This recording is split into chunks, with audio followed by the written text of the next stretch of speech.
Very good morning students. Well, हमने scientific management का अब चैप्टर स्टार्ट किया हुआ है, तो ये एक्स्ट्रा बुक में से मैं थोड़ा सा आपको रिव्यू करा देती हूँ अब तक हमने क्या क्या कर लिया है। हमने बैकग्राउंड करी थी एफ डब्ल्यू टेलर की।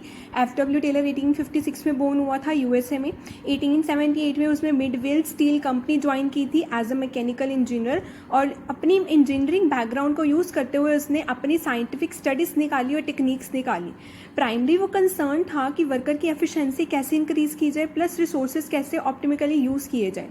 तो टेलर ने प्रिंसिपल्स दिए और टेक्निक्स दिए जो उसके बेस थे ऑब्जर्वेशन के ऊपर, जो उसने कंडक्ट की थी फैक्ट्रीज़ में। उसने कुछ एक्सपेरिमेंट्स किए थे, ऑब्जर्वेशन करी थी फैक्ट्रीज़ में जाके वर्कर्स के ऊपर। वेयर मेथड ऑफ प्रोडक्शन, जहाँ पे उसने देखा कि जो प्रोडक्शन का मेथड है वो लैक करता है प्लानिंग के साथ, और वर्किंग मेथड भी हैब्जार्ड है, मतलब सही से नहीं बने हुए। तो इसलिए उसने कुछ कंट्रीब्यूशन दी जो हम पढ़ चुके हैं। उसने ये बुक्स पब्लिश करी, और उसके बाद में आगे दिया हुआ है कि मीनिंग क्या है एक्चुअल में साइंटिफिक मैनेजमेंट का। देखो बेटा, साइंटिफिक मैनेजमेंट का मतलब है हमने साइंस को अप्लाई करना है for each and every element of management. Management में हमने क्या चीज़ अप्लाई करनी है? साइंस को अप्लाई करना है। In general sense it means हमने अप्लाई करने हैं साइंटिफिक टूल्स, मेथड्स और ट्रेंड पर्सनल, सो दैट हम अपनी प्रोडक्शन और आउटपुट को इंक्रीज कर सकें। ठीक है, हमने रिप्लेसमेंट करना है rule of old thumb, hit और ट्रायल मेथड को हटा के हमने डिसीजन साइंटिफिक बेसिस पे लेने हैं।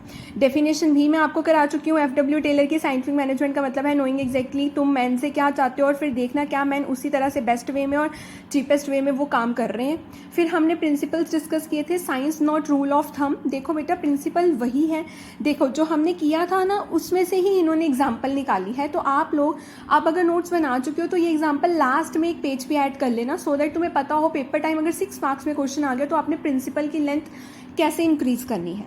देखो, science not rule of thumb में यही कहा था ना कि ऑर्गेनाइजेशन में सब जॉब साइंटिफिक इंक्वायरी के बेस्ड पे होनी चाहिए, ना कि इंट्यूशन के बेस्ड पे ऑर्गेनाइजेशन में टास्क होना चाहिए। पास्ट एक्सपीरियंसेस नहीं देखने, हिट और ट्रायल, हिट और मिस मेथड नहीं देखना, जबकि क्या करना है, प्रॉपर इंक्वायरी करके फिर हमने वो टास्क कंप्लीट करना है। For example, rule of thumb ये कहता है कि हमें इतना स्टैंडर्ड टाइम लगेगा किसी पर्टिकुलर जॉब को करने के लिए, और ये रूल ऑफ थंब में टाइम कैसे हमने निकाला था, मैनेजर ने डिसाइड किया था अपने पास्ट एक्सपीरियंस से कि मुझे पास्ट में इतना टाइम लगा, अब भी शायद नहीं लगेगा। पर टेलर ने इंसिस्ट किया कि अगर जॉब का स्टैंडर्ड टाइम निकालना है तो वो साइंटिफिकली निकालो, प्रॉपर टाइम स्टडी अप्लाई करो टेक्निक ऑर्गेनाइजेशन में, देन देखो कि डे टारगेट कितनी देर में अचीव हो रहा है, और वो टाइम फिक्स्ड कर दो उस एक्टिविटी को करने के लिए। तो ये फर्स्ट प्रिंसिपल था जो टेलर ने एक्सप्लेन किया था।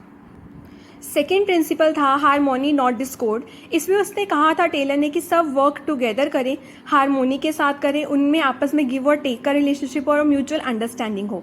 हमने कहा था कि ऑर्गेनाइजेशन में 2 ग्रुप ऑफ पीपल होते हैं, एक वर्कर का ग्रुप, एक मैनेजमेंट का ग्रुप, और दोनों का खुद के अपने ऑब्जेक्टिव्स होते हैं, पर्सनल ऑब्जेक्टिव्स होते हैं। तो उसने क्या कहा कि उनमें मेंटल रेवोल्यूशन लाओ। बेटा, ये एक टेक्निक है जो आगे जाके आप पढ़ोगे। मेंटल रेवोल्यूशन का मतलब होता है वर्कर और मैनेजर का एटीट्यूड, माइंड सेटअप चेंज करो। ये चेंज करो कि वो कंपटीशन नहीं कर रहे एक दूसरे के साथ, पर वो आपस में मिलजुल के काम करेंगे, तभी टारगेट अचीव कर सकेंगे। ये मेंटल रेवोल्यूशन टेक्निक किसने दी? टेलर ने। ये आगे जाके फुल फ्लेज आएगी। अब इसकी भी एग्जांपल करा देती हूँ। मेन ऑब्जेक्टिव वर्कर का होता है, देखो ये तुम कर चुके हो, इन्होंने सेपरेटली इस बुक में बनाया हुआ है, तो इस तरह से तुम भी बना सकते हो। मेन ऑब्जेक्टिव वर्कर का होता है कि वो ज़्यादा अर्न करे, मैनेजमेंट का ऑब्जेक्टिव होता है कि प्रोडक्शन ज़्यादा करें। So instead Discord for each other, लड़ने की बजाय दोनों क्या करे, वर्कर ज़्यादा अर्न कर लेगा जब वो ज़्यादा प्रोड्यूस करेगा, तो इससे क्या होगी, प्रोडक्शन भी ज़्यादा हो रही है और वर्कर अर्न भी ज़्यादा कर रहे हैं। और उन्होंने कहा है कि एक पैटर्नलिस्टिक स्टाइल ऑफ मैनेजमेंट है, वो जैपनीज़ कंपनी अपनाई करती है। अब ये पैटर्नलिस्टिक स्टाइल ऑफ मैनेजमेंट क्या है? जैपनीज़ कंपनी ये प्रैक्टिस करती है कि वो मैनेजर क्या करते हैं, वर्कर को अपनी फैमिली की तरह ट्रीट करते हैं, और वर्कर भी फिर बदले में उनके टुवर्ड एग्रेशन नहीं दिखाते, वो स्ट्राइक पे नहीं जाते। रेदर जब उन्हें कोई प्रॉब्लम लगती है, वो अपने मैनेजर से नाराज़ है, तो वो अपने बाजू पे एक ब्लैक रिबन बांध लेते हैं, जिससे शो करता है वो डिससेटिस्फाइड है, और वो मैनेजर की सिंपैथी गेन करते हैं। मैनेजर फिर उनकी प्रॉब्लम को सॉल्व आउट करता है, ये चीज़ देके बदले में वो स्ट्राइक में नहीं जाते, तो आपस में मिलजुल के काम कर रहे हैं। प्लस मैनेजर भी वर्क करता है वर्कर के साथ साथ मिलके, उसको हेल्प करता है, उसे इंकरेज करता है, सो दैट वर्कर को ये लगे कि मैनेजर भी उसके जैसा ही है और उसके साथ सेम बिहेव कर रहा है, मतलब कोई गलत बिहेव नहीं कर रहा, तो अपने आप लड़ाई झगड़े नहीं होंगे। देन थर्ड हमने प्रिंसिपल क्या था, कॉपरेशन नॉट इंडिविजुअलिज्म। ये प्रिंसिपल हमने कहा था एक्सटेंशन है हार्मोनी नॉट डिस्कॉर्ड का, और हमने कहा था इस प्रिंसिपल के अकॉर्डिंग कि आपस में कॉपरेशन होनी चाहिए, म्यूचुअल कॉन्फिडेंस के साथ सबने काम करना है, अंडरस्टैंडिंग होनी चाहिए। वर्कर और मैनेजर कॉपरेशन में काम करेंगे, अपने आप उनमें कॉन्फिडेंस आएगा, और यही चीज़ उसमें बोली थी कि सब मिलजुल के काम करो और वेलकम करो सजेशन एम्प्लॉयज़ की, और उस एम्प्लॉय को रिवॉर्ड करो जिसका सजेशन बेस्ट होता है। ठीक है, ये देखो इसकी एग्जांपल दी है। जब तुमने जॉब वर्कर को असाइन करनी है, कहते कि इंटरेस्ट देखो वर्कर का किस में है।